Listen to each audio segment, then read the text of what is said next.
Cinderella. By the Brothers Grimm.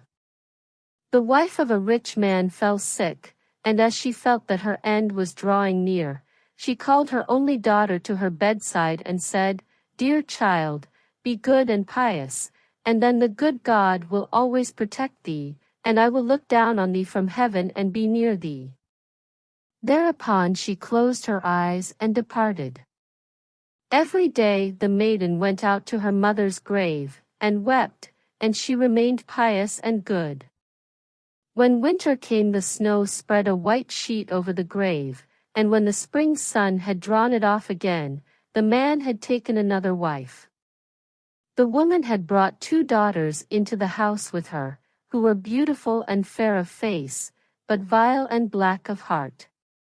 Now began a bad time for the poor stepchild. "Is the stupid goose to sit in the parlor with us?" said they. "He who wants to eat bread must earn it, out with the kitchen wench." They took her pretty clothes away from her, put an old gray bed down on her, and gave her wooden shoes. "Just look at the proud princess, how decked out she is," they cried, and laughed, and led her into the kitchen. There she had to do hard work from morning till night, get up before daybreak, carry water, light fires, cook and wash. Besides this, the sisters did her every imaginable injury. They mocked her and emptied her peas and lentils into the ashes, so that she was forced to sit and pick them out again. In the evening, when she had worked till she was weary, she had no bed to go to, but had to sleep by the fireside in the ashes.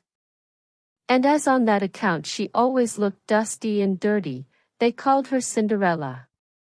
It happened that the father was once going to the fair, and he asked his 2 stepdaughters what he should bring back for them. "Beautiful dresses," said one, "pearls and jewels," said the second. "And thou, Cinderella," said he, "what wilt thou have?" "Father, break off for me the first branch which knocks against your hat on your way home." So he bought beautiful dresses, pearls, and jewels for his 2 stepdaughters, and on his way home, as he was riding through a green thicket, a hazel twig brushed against him and knocked off his hat. Then he broke off the branch and took it with him. When he reached home, he gave his stepdaughters the things which they had wished for, and to Cinderella he gave the branch from the hazel bush. Cinderella thanked him, went to her mother's grave and planted the branch on it, and wept so much that the tears fell down on it and watered it. And it grew, however, and became a handsome tree. Thrice a day Cinderella went and sat beneath it, and wept and prayed, and a little white bird always came on the tree, and if Cinderella expressed a wish, the bird threw down to her what she had wished for.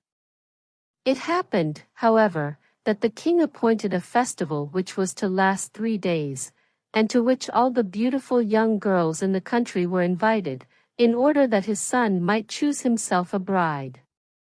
When the 2 stepsisters heard that they too were to appear among the number, they were delighted, called Cinderella and said, "Comb our hair for us, brush our shoes and fasten our buckles, for we are going to the festival at the king's palace."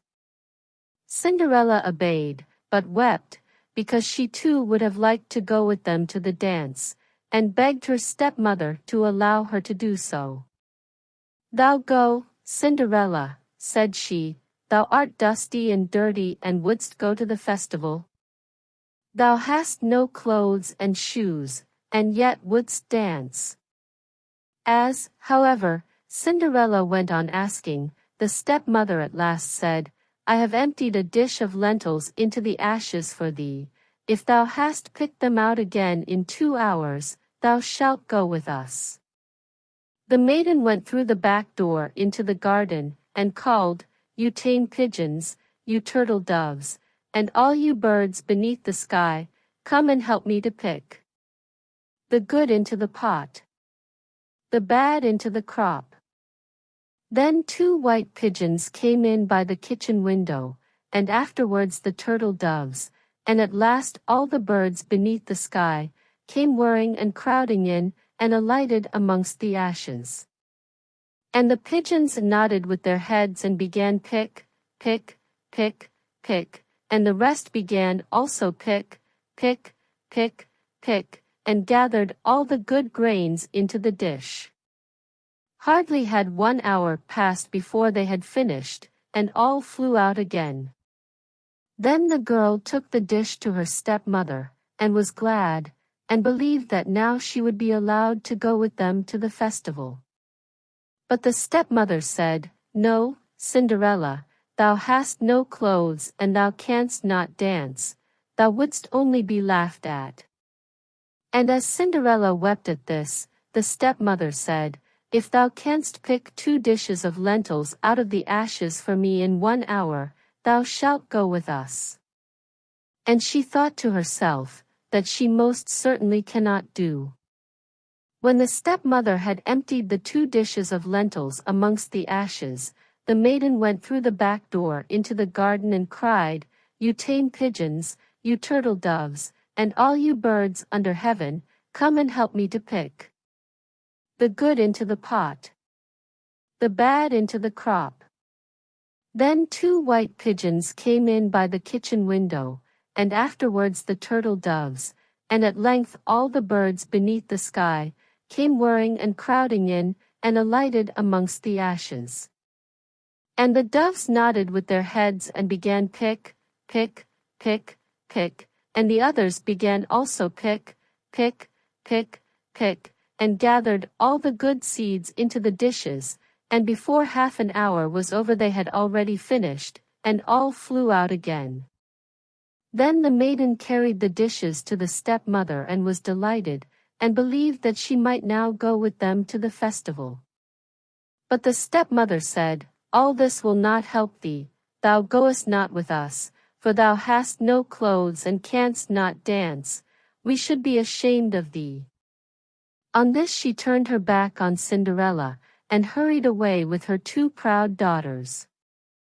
As no one was now at home, Cinderella went to her mother's grave beneath the hazel tree, and cried, "Shiver and quiver, little tree. Silver and gold throw down over me." Then the bird threw a gold and silver dress down to her, and slippers embroidered with silk and silver. She put on the dress with all speed, and went to the festival.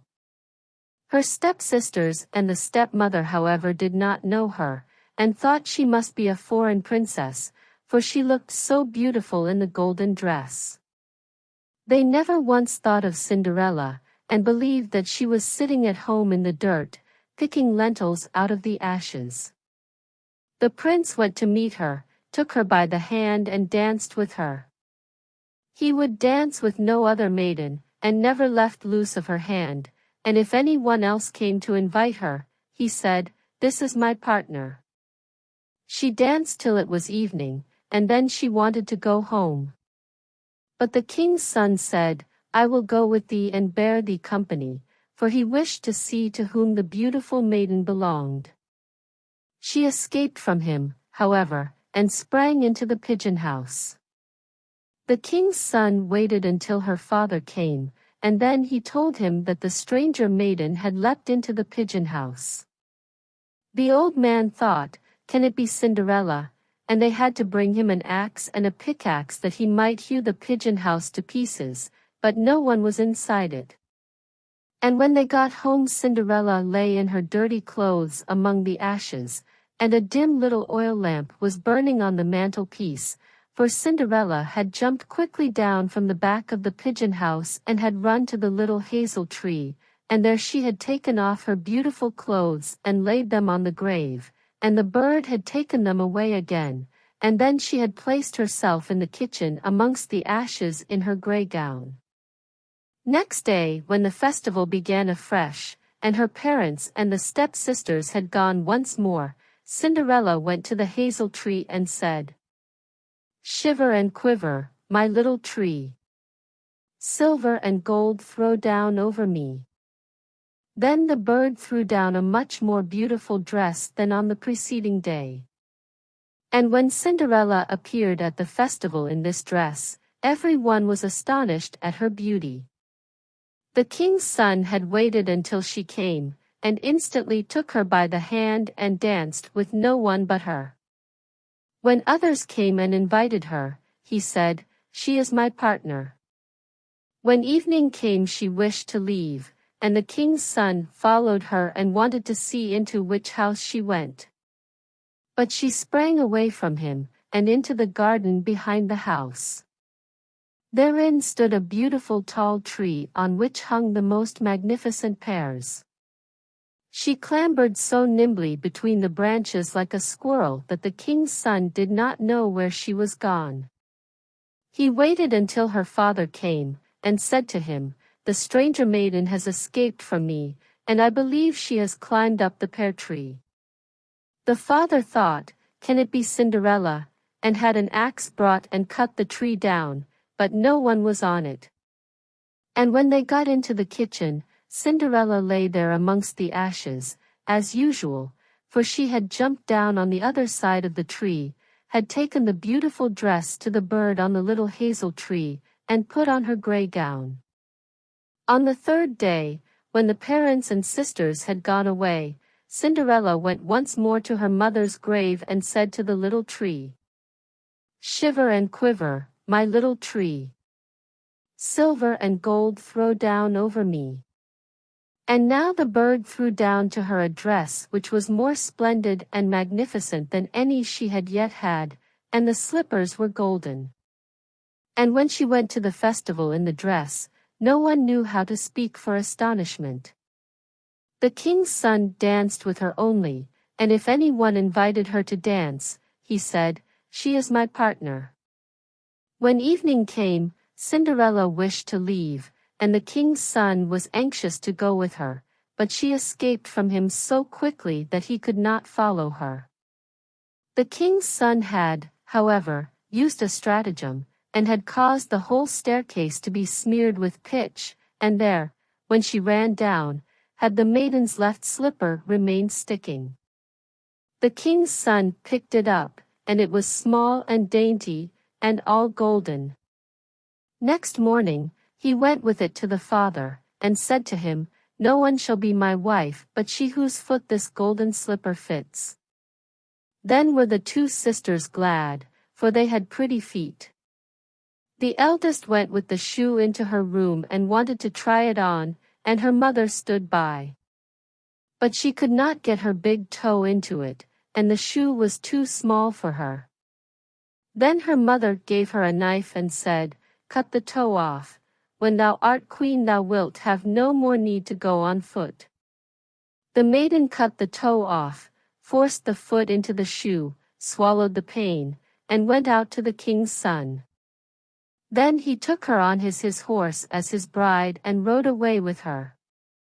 They were, however, obliged to pass the grave, and there, on the hazel tree, sat the two pigeons and cried, "Turn and peep, turn and peep. There's blood within the shoe. The shoe it is too small for her.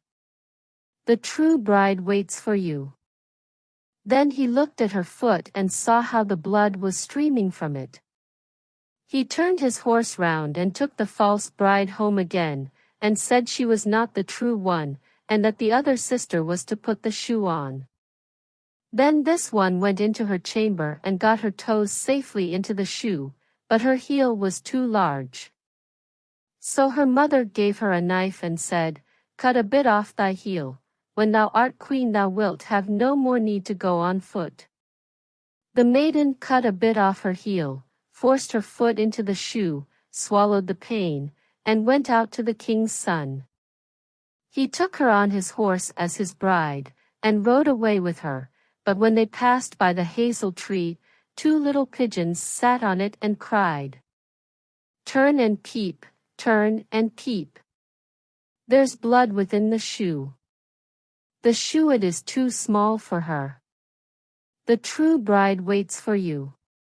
He looked down at her foot and saw how the blood was running out of her shoe, and how it had stained her white stocking. Then he turned his horse and took the false bride home again. "This also is not the right one," said he. "Have you no other daughter?" "No," said the man, "there is still a little stunted kitchen wench which my late wife left behind her, but she cannot possibly be the bride." The king's son said he was to send her up to him, but the mother answered, "Oh, no, she is much too dirty, she cannot show herself." He absolutely insisted on it, and Cinderella had to be called. She first washed her hands and face clean, and then went and bowed down before the king's son, who gave her the golden shoe. Then she seated herself on a stool, drew her foot out of the heavy wooden shoe, and put it into the slipper, which fitted like a glove. And when she rose up and the king's son looked at her face, he recognized the beautiful maiden who had danced with him and cried, "That is the true bride." The stepmother and the two sisters were terrified and became pale with rage. He, however, took Cinderella on his horse and rode away with her. As they passed by the hazel tree, the two white doves cried, "Turn and peep, turn and peep. No blood is in the shoe. The shoe is not too small for her. The true bride rides with you." And when they had cried that, the two came flying down and placed themselves on Cinderella's shoulders, one on the right, the other on the left, and remained sitting there. When the wedding with the king's son had to be celebrated, the two false sisters came and wanted to get into favor with Cinderella and share her good fortune.